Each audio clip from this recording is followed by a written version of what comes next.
The Great Chamber of Orbis Prime was the largest room ever built by living beings. It floated in the empty space between three galaxies, held together by technology so old that no one remembered who had created it. The walls were made of a dark metal that absorbed light, and the ceiling stretched so high that clouds sometimes formed near the top. 100 species sent their representatives to sit in this room. They called themselves the Galactic Council, and they believed they controlled everything worth controlling. Elder Vorn watched them argue from his seat in the far corner. His body was not solid like the others. He was made of light and crystal, and he had lived for 9,000 years. His species, the Kellen, were the oldest living things in the known universe. They had seen empires rise and fall. They had watched stars die and new ones take their place. And they had learned, through all those long years, to be very careful about young species. Today, the Council was discussing a small planet called Earth. "They have achieved faster than light travel," announced Councilor Rax of the Tauran Imperium. He was a tall creature with hard black skin like the shell of a beetle. His eyes were red, and when he spoke, his voice sounded like stones grinding together. "Our scouts have confirmed it. The humans have left their home system." A wave of noise moved through the chamber. Some species whispered to each other. Others made sounds of surprise or worry. "This is the third primitive species to reach this level in the last 1,000 cycles," said another counselor, a being made entirely of gas contained in a special suit. "We should follow standard protocol. Send them an invitation. Bring them into the fold. Teach them our laws." Most of the council agreed. This was how things had always been done. When a new species learned to travel between stars, the council invited them to join. The new species would learn the rules. They would trade with the older empires. They would accept their place at the bottom of the hierarchy and slowly, over thousands of years, climb higher. It had worked for 12,000 cycles. There was no reason to change. But Elder Vorn stood up. His crystal body flickered with colors that meant deep worry. When a Kellen flickered like that, other species paid attention. "I must speak against this," Vorn said. His voice was soft, but the chamber had been designed to carry even the quietest sound. "We have watched the humans for a very long time, since before they built their first cities. We have studied them. We have tried to understand them. And I tell you now, with all the weight of my years, they are not like us.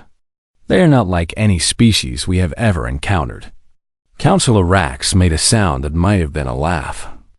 "They are primitives, Elder. They still fight wars among themselves. They poison their own water and air. Half of them do not even believe that other life exists in the universe. What threat could such creatures pose to us?" "It is not about threat," Vorn replied. "It is about nature. Every species in this room has one thing in common. We learned to cooperate because cooperation was easier than conflict. When we faced a stronger enemy, we submitted. When we faced a weaker one, they submitted to us. This is the natural order. This is how civilization works." He paused and looked around the chamber. Every eye, every sensor, every form of attention was focused on him. "Humans do not work this way," he continued. "They do not submit. Not truly.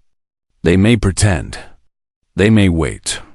They may smile and say yes while planning something else entirely. But inside their hearts, they never stop fighting.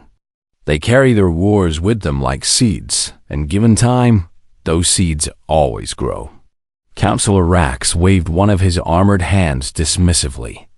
"You speak in riddles, Elder. Give us facts. Give us evidence. What have humans done that makes them so special?" Vorn's form flickered again. "They have survived everything. Their planet has killed them with ice and fire and disease. They have killed each other in numbers that would make most species go extinct. And yet they remain. They adapt. They change.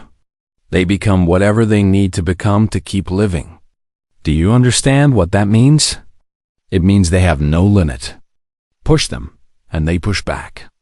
Push them harder, and they become harder. There is no point where they break. There is only the point where they transform into something you cannot defeat. The council was silent for a moment. Then another voice spoke up, a being from a peaceful trading species near the galactic core. But surely this is good, the being said. A strong species could be a valuable ally. They could help defend against the threats from the outer rim. They could contribute to our military forces.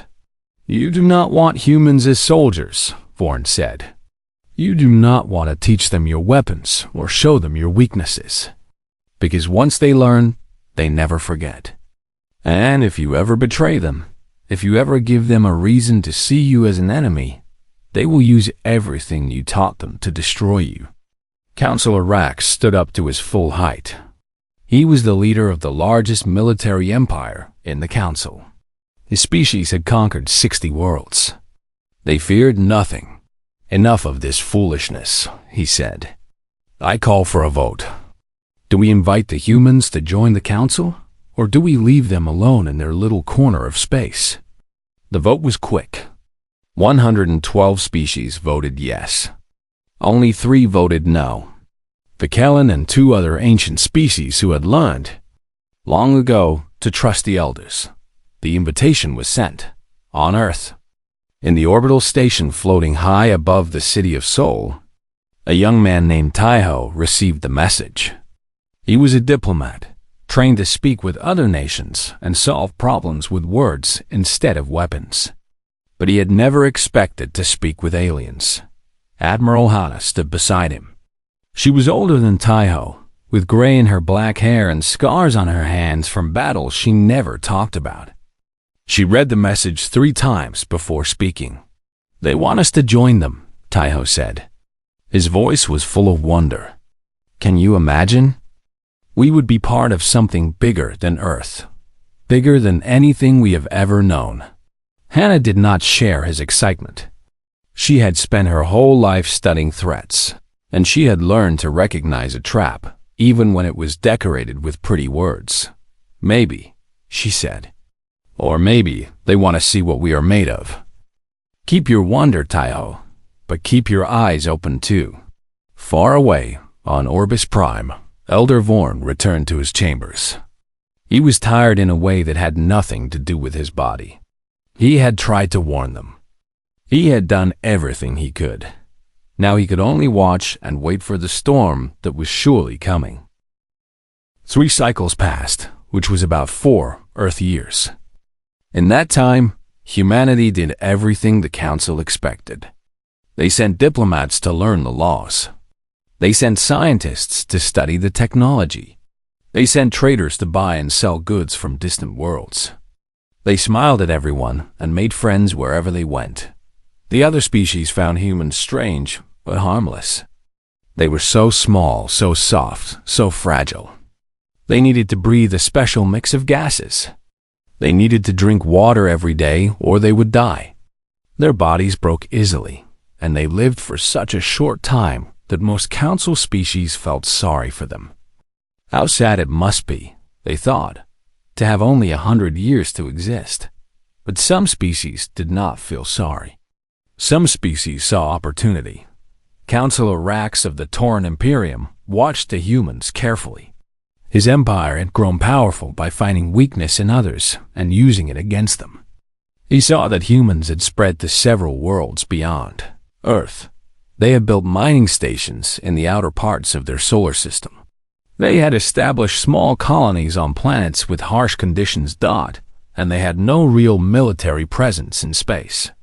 Their ships were fast but lightly armed. Their stations had basic defenses at best. They were, Rax decided, perfect targets. He did not tell the council about his plans. The Tauran had done this before with other young species. A quick show of force, some destroyed property, a few thousand deaths. Then the new species would understand their place. They would pay tribute to the Tauran. they would give up their best resources and their best workers. And the Council would look the other way, because the Council needed the Tauran military to keep order in the outer regions. Rax sent a fleet of 50 warships to the human mining station called Prometheus. It was located on a small moon far from Earth, and it held 47,000 workers and their families. The Tauran ships arrived without warning and demanded to inspect the station for illegal weapons. The station commander, a woman named G1, refused. She told the Tauran that they had no right to inspect human property. She asked them to leave peacefully. Rax had expected this. He had hoped for it. Resistance gave him an excuse. The Tauran ships opened fire. Their weapons were designed to break apart asteroids and cut through the armor of enemy vessels. Against a civilian mining station, they were like fire against paper. The station's shields lasted less than a minute. Then the hull broke open, and the cold emptiness of space rushed in. Some people made it to escape pods. Most did not. The attack lasted 9 minutes from the first shot to the last explosion. When it was over, Prometheus was nothing but floating debris and frozen bodies. 40,000-7,000 humans died that day. Counselor Rax sent a message to Earth. He explained that the humans have been harboring illegal weapons. He said the attack was necessary for galactic security. He offered to forgive this crime if humanity agreed to certain conditions.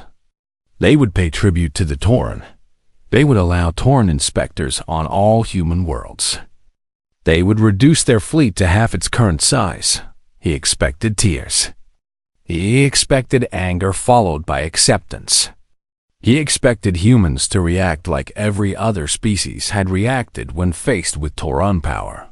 Instead, he received silence. Days passed. Then weeks. No response came from Earth. No angry messages. No demands for justice. No offers of surrender. Nothing. On Earth, the people mourned. They held funerals for the dead, even though there were no bodies to bury. They cried and they raged and they demanded that something be done. But their leaders did not rage with them. Their leaders were very quiet. President Wujin stood before the United Terran Assembly in a building that had once been called the United Nations. The room was full of representatives from every nation on Earth, and they all wanted answers. What will we do? They asked. How will we respond? Will we fight? Will we surrender? Tell us what to do. Wujin raised his hand, and the room fell silent. He was not a large man, and his voice was not loud. But when he spoke, people listened. They believe we are weak, he said, because we came to them with open hands instead of closed fists. They believe we are foolish, because we tried to make friends instead of enemies. They believe we will break, because we are small and soft and we do not live very long. He paused and looked around the room. Let them believe these things. Let them believe them for a little while longer. In the military command centers beneath the great cities of Earth, Admiral Hanna met with General Do-hyun. He was an old soldier who had fought in the last wars between human nations, back before the world had finally united. His face was lined with years of hard choices, and his eyes had seen too much death.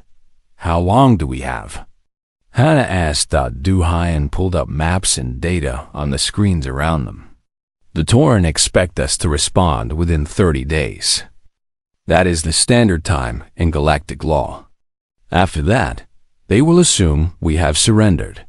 And if we do not respond in 30 days, they will come for more. They will take our outer colonies first. Then they will move toward Earth. They expect us to stop them at some point by giving them what they want. Hanna nodded slowly. She had spent the last 3 cycles learning everything she could about the Tauran, their tactics, their weapons, their weaknesses. Pull the old files, she said. The ones we made when we first learned we were not alone. The ones we hoped we would never need. Do-hyun looked at her for a long moment. Then he smiled a cold, hard smile. I was wondering when someone would finally ask for those. Far away on Orbis Prime, Elder Vorn felt something change. He could not explain it to the younger species, because they did not have the senses that the Kellen possessed. But he felt a shift in the pattern of things. A darkness gathering on the edge of sight. A storm building in a clear sky. He sent a final message to the council. The words were simple, and he knew they would be ignored. You have awakened something you do not understand. The humans are not preparing to surrender. They are preparing something else. Something we have never seen before. May the stars forgive us all for what is coming. The council received his message. They read it and laughed. Counselor Rax deleted it personally. The old fool has lost his mind, he said to his advisors. The humans will break like all the others. They have no choice. But the days kept passing, and no response came from Earth. The silence stretched on, until even Rax began to feel something he had not felt in a very long time. It took him a while to recognize the feeling. It had been so many years since he had experienced it. It was the first small seed of fear. 6 months passed after the attack on Prometheus. In galactic terms, this was nothing. A blink of an eye. But for Counselor Rax, each day felt longer than the last. He kept waiting for the humans to do something. Anything. A protest. A demand. A surrender. But they just kept trading. Kept smiling. Kept sending their diplomats to council meetings as if nothing had happened. Some of the other council species began to whisper that the humans were cowards. They said that Rax had been right all along. The soft little creatures from Earth had learned their place. They would cause no more trouble. Rax wanted to believe this. He told himself that he believed it. But late at night, in his private chambers, he found himself checking the reports from human space again and again, looking for something. He did not know what. Then, on a morning that seemed like any other, the lights went out. It started in the Turan military shipyard above their home world. One moment, everything was normal. The next moment, every system failed at once. The lights, the computers, the life support, the weapons. Everything that used power simply stopped working. At first, the Tauran thought it was an accident, a malfunction. These things happen sometimes, even with the best technology. Engineers rushed to find the problem and fix it, but then reports started coming in from other places. A military base on a colony world had lost power. Then another. Then a fleet of patrol ships on the border. Then 3 more shipyards in different systems. Within 1 hour, every major Tauran military installation across 3 sectors had gone dark. It was not an accident. It was not possible for so many systems to fail at the same time by chance. Someone had done this on purpose. Someone had planted something in Torun systems, something that had been waiting, silent and hidden for the right moment. And then the humans came. Commander Jiho was 34 years old. She had been born on a small fishing island off the coast of Korea, and she had grown up watching the sea and learning its moods. The sea was patient, her grandmother had told her. The sea could wait for years, for centuries, for the right moment to strike. And when it struck, nothing could stand against it. Jiho had learned that lesson well. Her squadron of 40 ships dropped out of faster-than-light travel at the edge of the Tauran shipyard. They were small vessels, built for speed rather than armor. The Tauran defensive fleet numbered over 300 warships, each one larger and more heavily armed than anything the humans had. But the Tauran ships had no power. Their weapons were cold. Their engines were dead. Their shields were down. And they could not communicate with each other or with their commanders. Jiho looked at the enemy fleet floating helpless in the darkness. Her second in command, a young man named Hyan, stood beside her. "They expect us to fight like them," she said. "Big ships in formation. honor and glory and acceptable losses.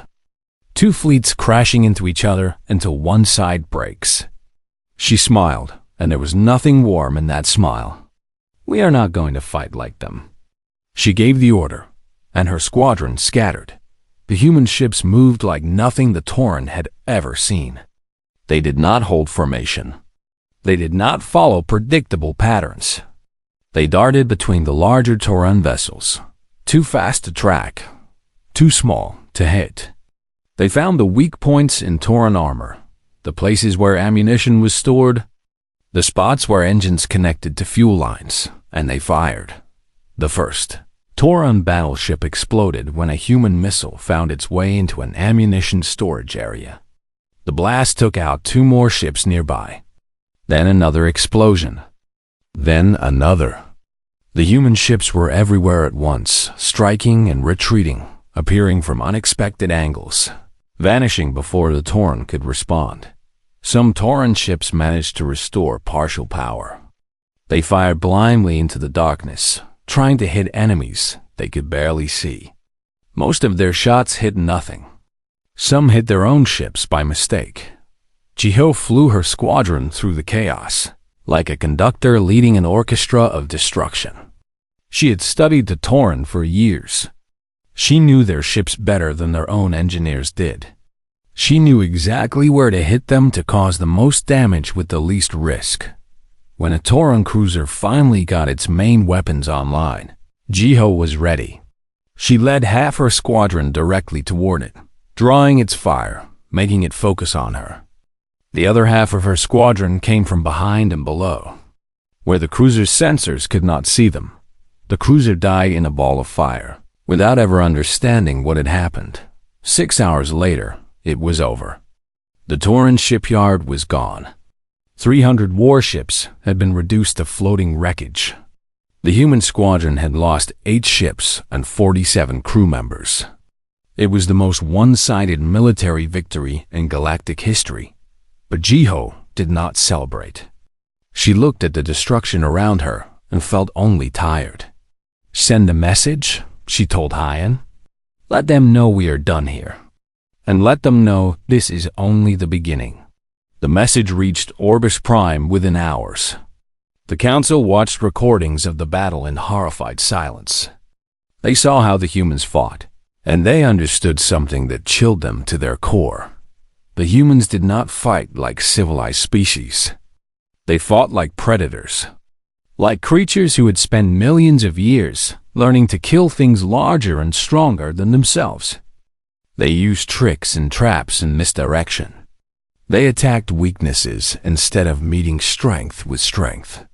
They did not care about honor or tradition, or the proper way to make war.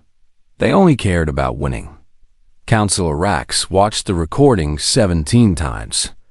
His red eyes grew darker with each viewing. He had expected the humans to break. He had expected them to surrender or to fight a hopeless conventional battle and lose quickly. He had not expected this. Elder Vorn came to him that night. The old Kellen's form was dim, barely visible in the shadows of Rax's chamber. I told you, Vorn said. There was no satisfaction in his voice, only sadness. I told you what they were. You should have listened. Rax turned his armored body toward the Elder. One victory means nothing. We have 1,000 shipyards. We have millions of soldiers. We will crush them. You still do not understand. Vorn moved closer, his crystal form flickering with colors that meant profound sorrow. This was not a battle. This was a message. The humans are telling you what they are capable of. They are giving you one chance to stop this before it goes further. We will never stop, Rax growled. The Tauran do not surrender. Not to primitives. Not to anyone. Vorn looked at him for a long moment.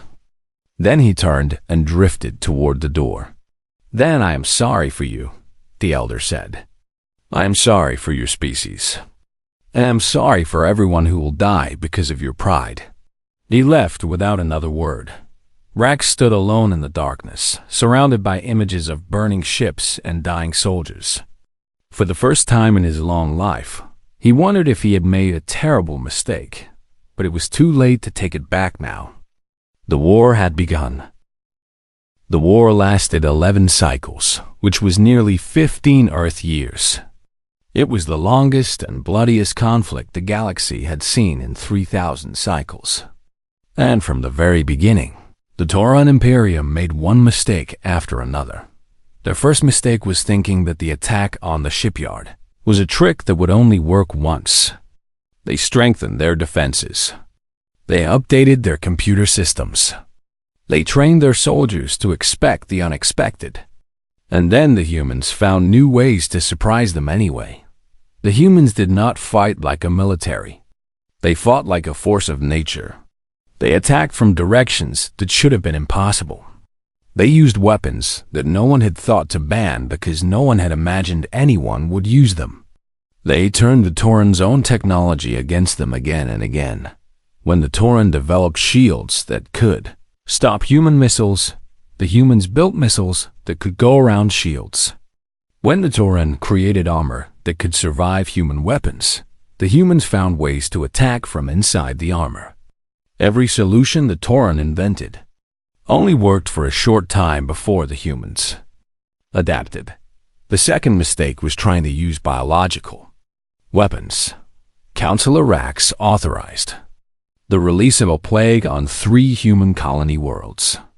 The disease was designed to kill humans quickly and spread easily. It was supposed to wipe out millions and force humanity to surrender. Instead, human scientists studied the plague and developed a cure within 4 months. They shared the cure freely with everyone, including species that had not been attacked. They even offered to help treat Tauran civilians who had been accidentally exposed to their own weapon. This act of mercy confused the galaxy more than any battle could. Why would the humans help their enemies? Why would they share something so valuable instead of using it as a weapon themselves? Elder Vorn understood. He tried to explain it to the council. This is how they fight, he said. Not just with ships and guns, but with ideas. They are showing the galaxy that they are better than the Tauran.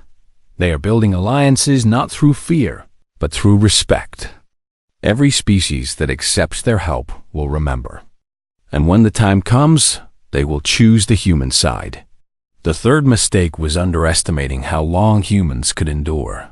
The Tauran bombarded human worlds from orbit. They burned cities and poisoned farmland. They destroyed power plants and water supplies. They did everything they could to break the human spirit. The humans rebuilt. They moved underground. They built new cities inside asteroids and on moons that had no air.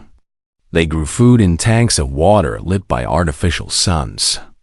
Every time the Tauran destroyed something, the humans made something new to replace it. Captain Yunji became famous throughout the galaxy during the siege of New Bizin. It was a small colony on a cold world far from Earth, and it had no military importance. But the Tauran decided to make an example of it. 50,000 Tauran soldiers landed on the surface. They surrounded the main settlement where 200,000 civilians lived. Their commander sent a message telling the humans to surrender or die. Eung was the only military officer on the planet. She had 800 soldiers under her command, most of them young and barely trained. She looked at her people and saw fear in their eyes. But she also saw something else, something that burned beneath the fear like a fire that would not go out. "We are not going to surrender," she told them. "And we are not going to die. We are going to make them regret ever coming to this world." The siege lasted 2 full cycles. 2 years of constant fighting, constant hunger, constant cold. The Tauran attacked again and again, and every time the humans pushed them back. Yunji used every trick she could think of. She collapsed tunnels on enemy soldiers. She flooded valleys with water that froze into deadly ice. She set traps in buildings and forests and underground passages. When the humans ran out of ammunition, they made more from materials they found in the ground. When they ran out of medicine, Their doctors learned to heal with whatever they had.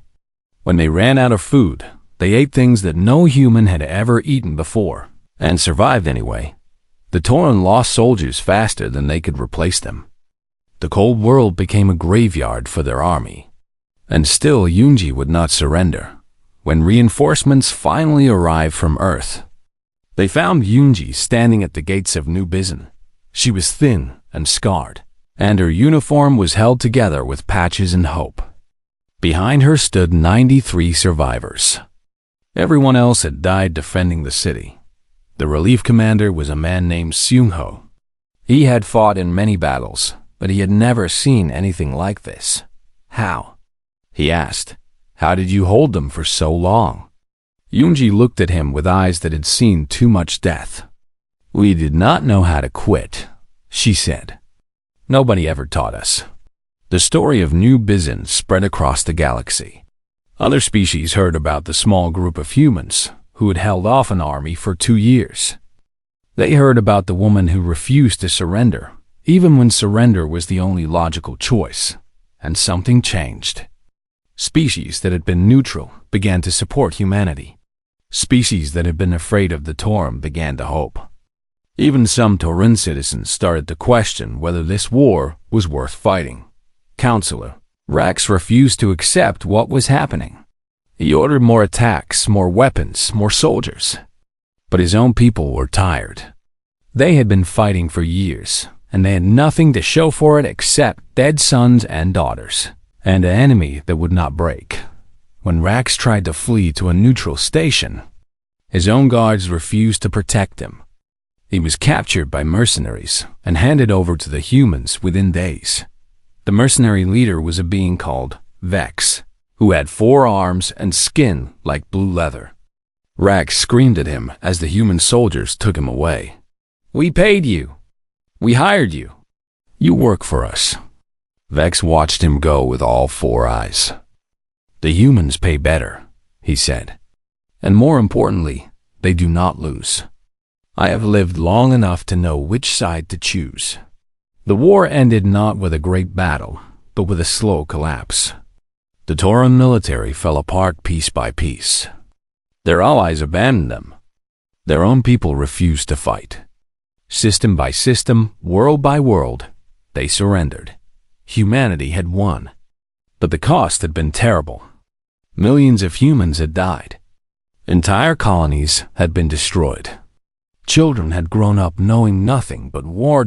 Admiral Hana stood on the bridge of her flagship and looked at the stars. She was old now, her hair completely white, her body tired from years of fighting. Beside her stood Taiho, who was no longer young either.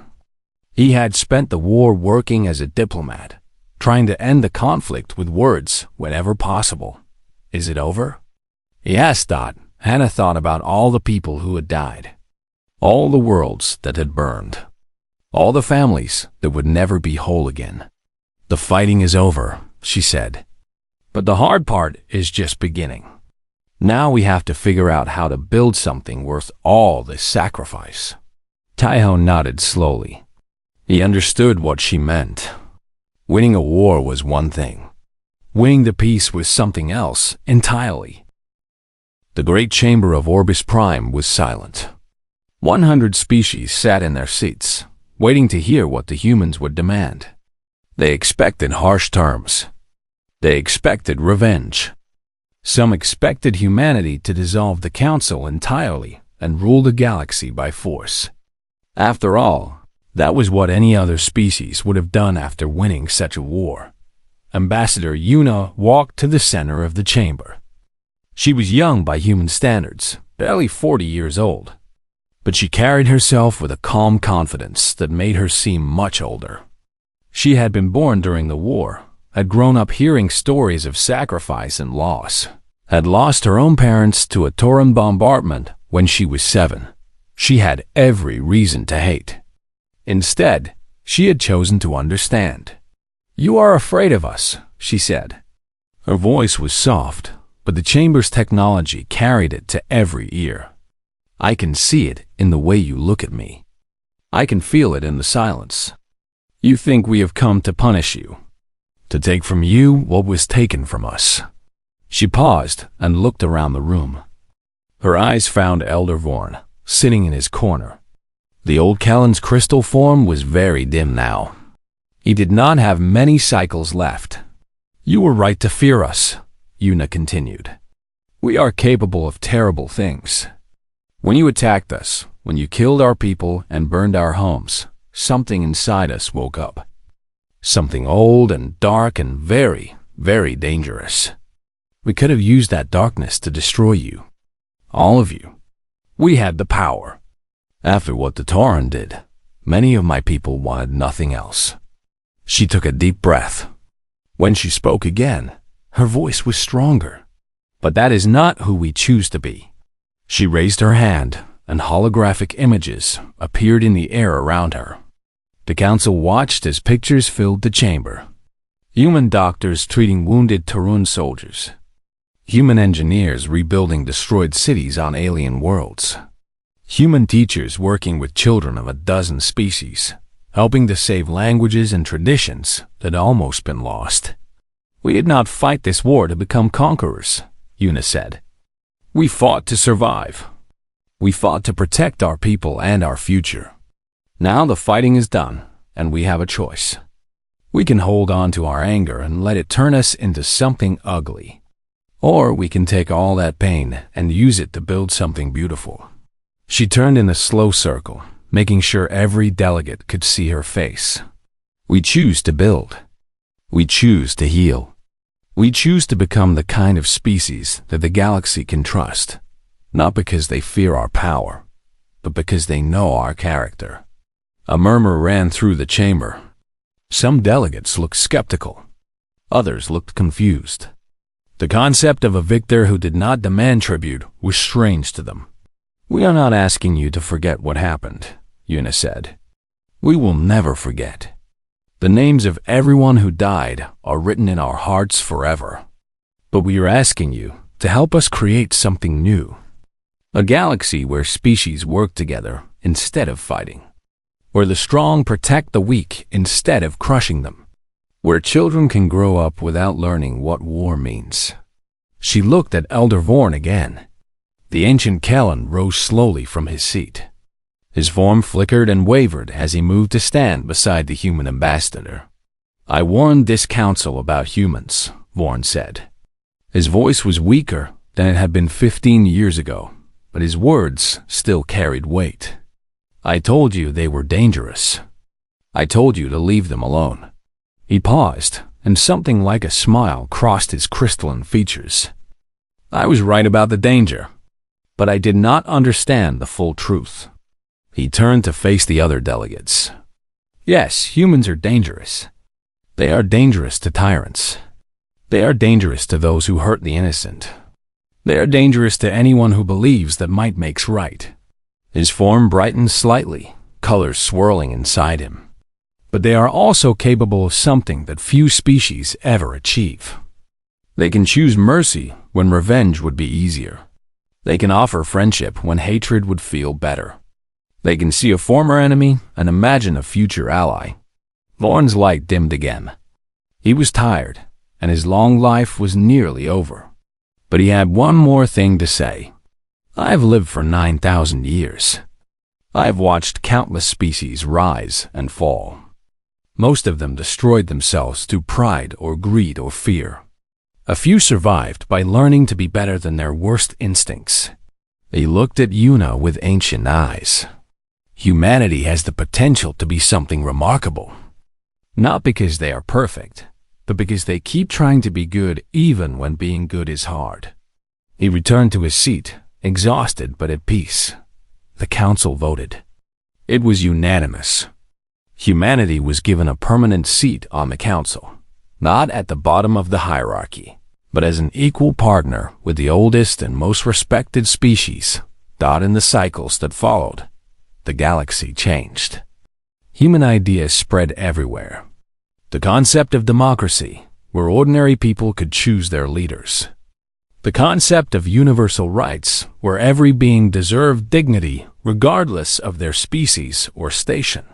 The concept of progress, where tomorrow could be better than today if people worked together to make it. So not everyone accepted these changes willingly. There were still conflicts, still struggles, still moments when the old darkness tried to return. But whenever that happened, humanity was there. Not as conquerors, but as defenders. Not as rulers, but as friends. Admiral Hana retired to a small house on the coast of Korea, where she could watch the sea and remember those who had not lived to see the peace. Captain Yoonji became the head of a program that trained young officers from every species to work together. General Do-hyun wrote a book about the war that became required reading in military academies across the galaxy. And Taiho, the young diplomat who had received the first transmission from the stars so many years ago, became the first human to serve as president of the Galactic Council. He was old and gray when he took the position, but his eyes were still full of the wonder he had felt on that day in Seoul Orbital Command. Centuries passed. The war became history. Then the history became legend. Young beings of 100 species studied the human-Tauran war in their schools. They learned about the warning that had been ignored and the consequences that followed. The most important question on every examination was always the same. What mistake did the council make? And what lesson should future generations remember? The answer, written by a Kellen historian who had lived long enough to see both the war and the peace, became famous throughout the galaxy. The council saw humanity's kindness and thought it meant weakness. They saw humanity's patience and thought it meant fear. They saw humanity's willingness to talk and thought it meant they could not fight. They were wrong about all of these things. The truth is simpler and more profound. Humans are exactly what they appear to be. Beings who would rather have friends than enemies, who would rather build than destroy, who would rather help than harm. But when someone threatens what they love, when someone refuses to accept peace, when someone forces them to fight, they become something else entirely. They become survivors. They become protectors.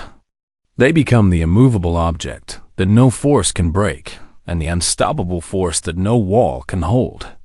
And even then, even after winning against impossible odds, they do something that most species cannot understand. They reach out their hand to the enemy and offer to help them stand up again. That is what makes humanity dangerous. That is what makes them valuable. That is what makes them exactly what the galaxy needed, even when the galaxy did not know it. Remember this lesson well. The kindest souls often carry the greatest strength, and those who offer mercy have already proven they are strong enough to destroy you and wise enough to choose a better path. The words were carved into the walls of the council chamber, where every delegate could see them. And for 1,000 years, no one forgot. The humans had come to the stars. They had been tested by fire and war and loss. And they had emerged not as conquerors, but as something far more remarkable. They had become the heart of a civilization that stretched across galaxies. They had become the proof that being kind and being strong were not opposites. They had become, in the end, exactly what Elder Vaughn had feared and hoped they would be. They had become human.